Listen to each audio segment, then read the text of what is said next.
You may wonder what happens to the prisoners of hell, to the poor unfortunates that they take alive from the battlefield, those too miserably cursed by chance to not die from their wounds and instead be dragged away into the dark by infernal forces bent only on inflicting suffering. Most will be met by a fate that is too disturbing to transcribe, yet sadly all too easy to imagine.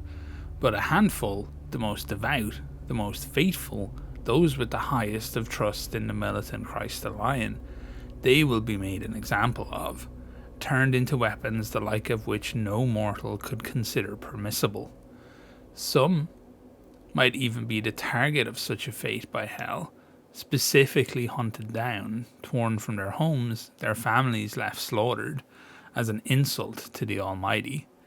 The heretics will target priests, prophets, vicars, rectors, and monks, and all the damned know that there are large bounties placed on such people, no matter what the bloody cost of capturing them.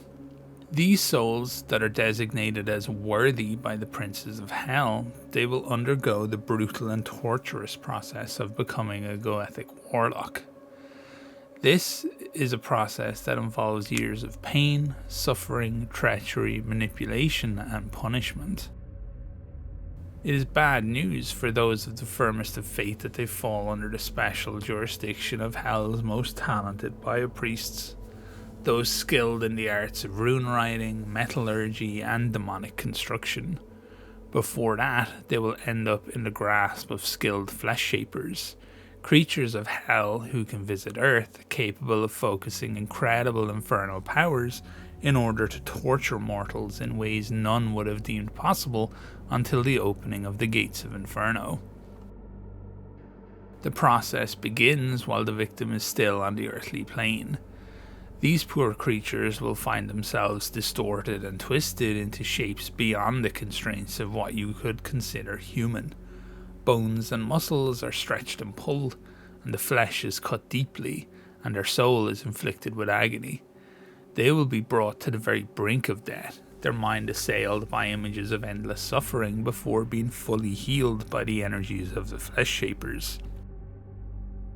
These Stygian torturers do not need tools of iron or steel with which to inflict these pains, and instead can do it all by channeling energy from the hellish ley lines that radiate outward into the world from the gates of Inferno.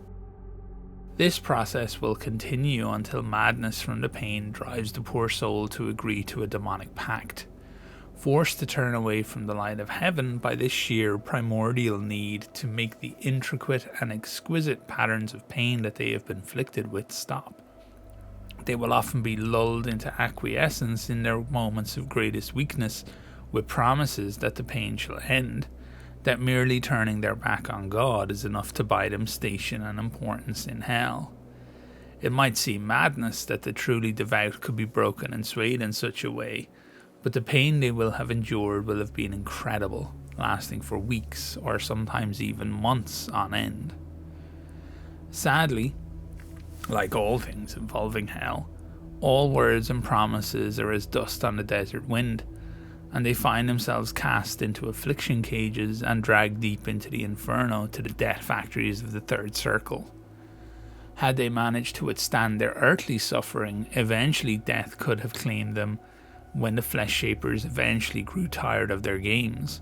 But now, having turned from God and made a pact with the demonic, their soul belongs to hell forever.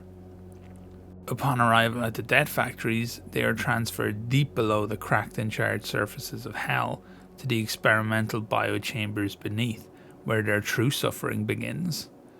First, the soon-to-be warlocks are forced to learn the fundamentals of the dark magics of hell.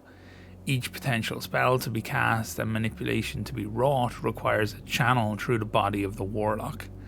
This is achieved via the worst imaginable method, as they are locked within the Goethic kilns.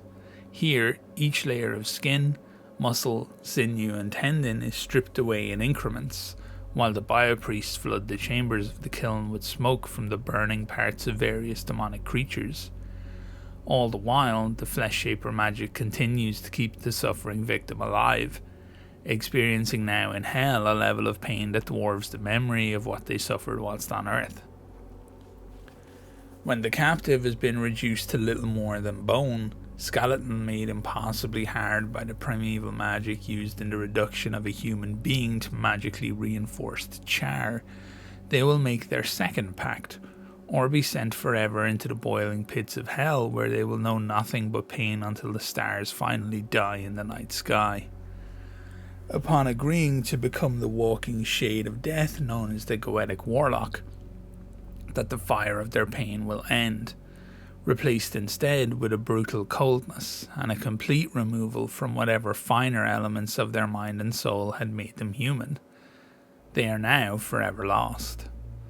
The still living skeleton, still occupied by a once human soul and consciousness, is now locked into the monstrous suits of armour that seem to be designed to make a mockery of the human form. With enormous shoulder pads and elongated arms that end in twisted brutal talons, the Goethic Warlock sees a terrifying creature, and the surface of the armour is inscribed with the 72 sigils, countless runes, and endless verses from the demonic texts that the princes of hell themselves have authored. It is through these channels that the magic of hell flows, travelling deep into the armour to the very bones themselves, and granting the warlock its power. The reason why hell values these warlocks so much, and is willing to put in such time and energy into their creation, is that the process produces a spiritual opposite to the original victim. Where once there was only faith and belief in the Almighty, there is now a cold, deep-seated hatred for both Creator and creation. Goethic Warlocks are some of Hell's most proficient hunters and killers, perhaps the rarest of all the creatures that Satan has to send against the forces of good in the world. To be looked upon by a Goethic Warlock is to be instantly inflicted with its necrotic gaze, the flesh decaying and rotting away from the body wherever its eyes fall. As creatures born of suffering and pain, they take great pleasure in inflicting it on others. The Warlocks are capable of creating folds and pockets in potentiality where they can drag their victims using their long iron claws to shred them to pieces as slowly as they please, safe in the knowledge that nothing else can possibly reach them in the ripples that exist along the very edges of existence.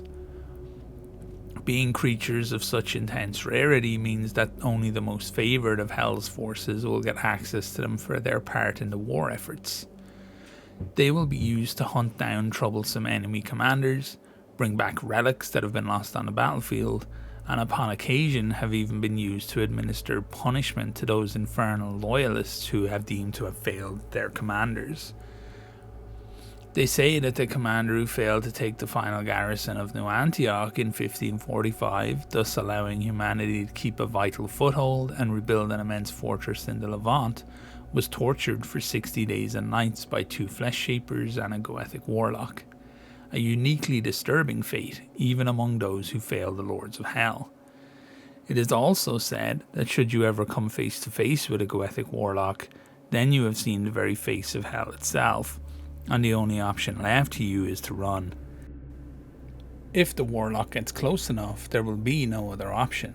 You will have to risk it all and fight, placing all your faith in the Lord, all while hoping it is not that very same fate that has attracted the forces of Hell in the first place.